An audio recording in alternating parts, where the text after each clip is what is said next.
And if you ask me again, would you travel to Kenya? I would say no, I wouldn't.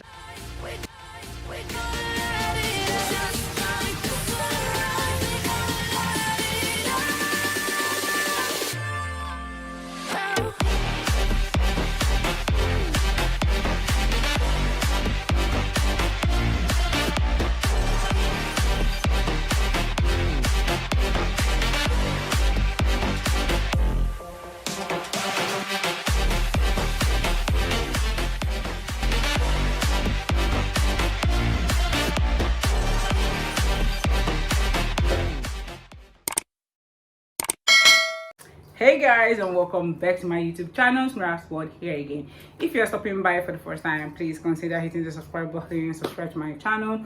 But if you're not, thank you so much for always sticking around. I really appreciate. So guys, I know you are gonna come for me with the title below, but I'm just here to like spill the whole truth and be honest 100%. Yeah, I did say in my title that I regret visiting Kenya, and that's the gospel truth. Anyways, I had fun, I met friends. I mean, there were happy moments in Kenya, but there are two particular reasons why I regret visiting Kenya in July 2021, which I'm going to be sharing with you. And I'm also going to give you tips on when to visit Kenya if you are from this part of Africa. So without further ado, let us hop straight into this video right away. So yeah, speaking about regretting visiting Kenya, I visited Kenya in July this year. That was during the ending part of July, and getting to Kenya, the weather was wowing. From the airport, I knew I was not going to survive this. So nobody told me that it is usually that cold in Nairobi during May, June, July, August, or during June, July, August. So I had this vacation, this video making thing all planned out in my head, and then I hopped into the plane and got to Kenya ready to like give you guys videos back to back, which I did, and I'm glad most of you enjoyed the videos. So yeah, getting to Kenya, the weather was absolutely very cold, but then I didn't know it was going to get bad. We moved to the Airbnb where we were supposed to stay. I didn't come with enough sweatshirt. I came with just one jacket because I was going to enter flight, and the flight is always cold, and not knowing that I was going to meet something that is far beyond what I expected.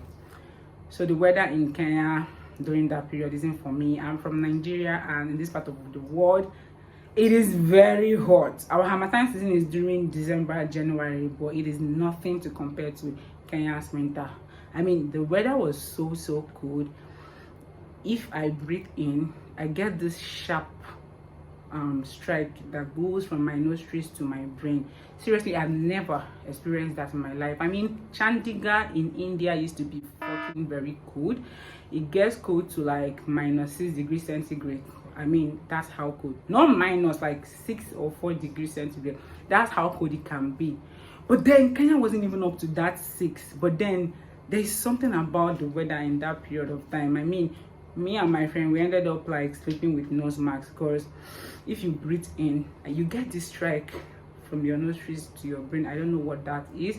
It's not nobody's fault. It's the weather, and the people in Kenya are used to it. So if you're Nigerian or you're from West Africa and you plan visiting Kenya and you want to have fun and you feel like your body is not accustomed to that kind of weather, I feel like you should choose another date other than May, June, July, August. I mean, my friends told me that from January to April, and then from September is all that hot weather, is warm and all. But then if you are considering visiting Kenya, please do not ever try visiting during that time if you are this kind of person like me that do not like that kind of cold weather. Moving on to the second reason why I regret visiting Kenya was, I know I've said this in my video before, but seriously, I have not gotten over it, because I feel like the trauma is in my head and I still can't wrap my head around it. Most of you feel like, oh, she's chasing clout or she wants to talk. I don't know what you feel like, but I'm here to say the honest truth, and that is it. So the corona thing, I mean, staying for 14 days indoors in a country that is far away from my house, where I have no friends. Okay, I have friends, but you know what I mean. Where I have no family and, you know, people that are very, very close to me, thinking about weird things like staying indoors, like thinking if I'm going to lose my job because I've exceeded my leave days, and finding out I might actually not have what I thought I had. I mean, it's crazy how I went to this hospital, Nairobi West, and they told me I had coronavirus. And then my friends, we met someone a day, a bit 2 days before that time. The person tested and was negative, and then we were positive. Okay, fine. I said it happens. Maybe this person has strong immune system and blah blah blah. Then we moved on, and after staying for 7 days, we went to before 7 days, we had to go to another hospital where they confirmed we were negative. Meanwhile, we missed our flight. That's extra cost. We had to pay extra for 14 days to stay in the Airbnb. Of course, I didn't budget to spend that much on Airbnb, rescheduling flights. Thank God, like, we found a way around the flight. We had to like push the day. They told us, oh, because it's corona, they're gonna give us one more time to like reschedule for free, and we did that. Even though at the end of the day, they tried collecting some money, a little amount of money, telling us that the class of our flight was not found on that day, and you know, all those things. But seriously, why I feel like having trauma about the whole thing, I tried flying on that trip. Then I remember I'm going to be tested for COVID, and I'm like, no, I will not have that experience. I would not want to have that experience I had in Kenya ever again. You know, where you know when you feel like you don't have power to do anything, you feel like I want to leave this place but I can't leave.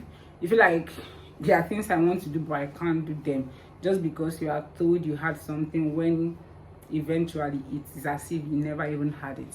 So we went to another hospital. They told us we didn't have corona, and I'm like, yeah, like seriously, how? I've been careful. I know you cannot be so super careful, and I heard because the weather was cold, you know, there will be a lot of coronavirus in the air, if that makes sense.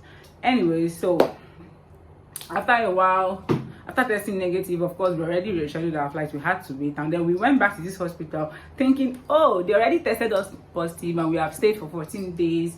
They will now tell us we are negative and we'll go. Okay, I won't lie, it wasn't the nicest idea to like go back to the hospital, but trust me, when you've invested all your money and this hospital appears to be cheap, and people are telling you that, oh, maybe they tested you positive before and this is after 14 days, they might just give you a negative result. Going back there, oh wow, God be praised, I was tested negative. Then what happens to my friend? Positive. Someone that tested negative with me in the other hospital is coming back to this hospital, and you're telling me that she's positive. Like, how? No, I want to understand how. I've been sleeping with this person in the same bed. Do you get? So you mean, I mean, it made my trip it made my trip a very bitter one.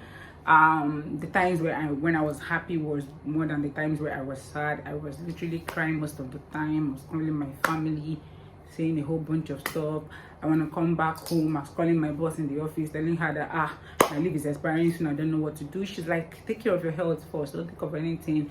You know, I had weird thoughts then, and it was supposed to be a fun trip, you know. I mean, it's not anybody's fault. I mean, life happens, and probably things had to happen to me this way, but then it just makes, I mean, I had happy moments in Kenya, but this makes me, when I remember Kenya and what happened, I just feel sad, and it feels like I'm regretting ever even booking a flight to travel to Kenya in that part of the season when I went.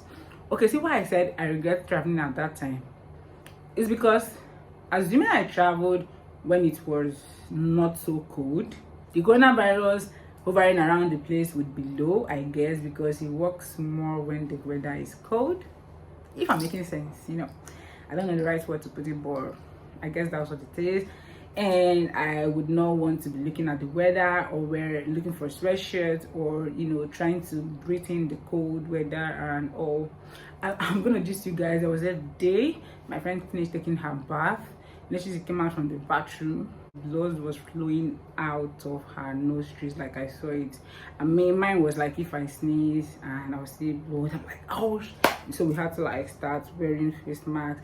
I don't know how harsh that weather was. I guess because we're not used to it and we've never been to Kenya, we've never like seen that kind of weather. I mean, that's why it happened that way. But this is really the two things that happened to me in Kenya that really made me regret the trip. I mean, I enjoyed the trip. Apart from that, took the pictures, made videos, met my friends that I've always been chatting with for the longest time, had fun, shopped. I love the things I bought in the Maasai market. Oh my god, all those things are like peng, and the food, I don't know. I'm not gonna say much about the food because I really didn't eat much. When I had more junk, but then I tried pilau, I tried nyamachoma, that was nice. I tried a whole bunch of stuff, and I mean my trip was fantastic, but then I had to experience things that made it turn sour. But anyway, I'm grateful to God that I'm back here and I feel fine. I mean, I'm not sick, and all the corona things were all trashed out before we left Kenya, and I'm fine. And if you ask me again, would you travel to Kenya? I would say no. I wouldn't travel when it is July. When it is May, June, July, August, but I would travel every other month. So basically, am I going to be visiting Kenya again? Yes, absolutely yes, because I had fun and I want to visit again. Anyways, I guess this brings us to the end of this video. Some of you will say I'm here ranting, I'm doing this. Anyways, it's my channel. Thank you for joining. If you want to criticize, you're welcome. I appreciate the fact that you even clicked on this video to watch it in the first place. Anyways, I guess this brings us to the end of this video. If you love this video and you enjoyed watching this video just as much as I enjoyed few minutes, I did enjoy a few minutes, and I enjoy coming out here to rant to you people that understand me, and that's it. So I guess I'll have to leave you now. If you like this video, don't forget to like, and until then, bye.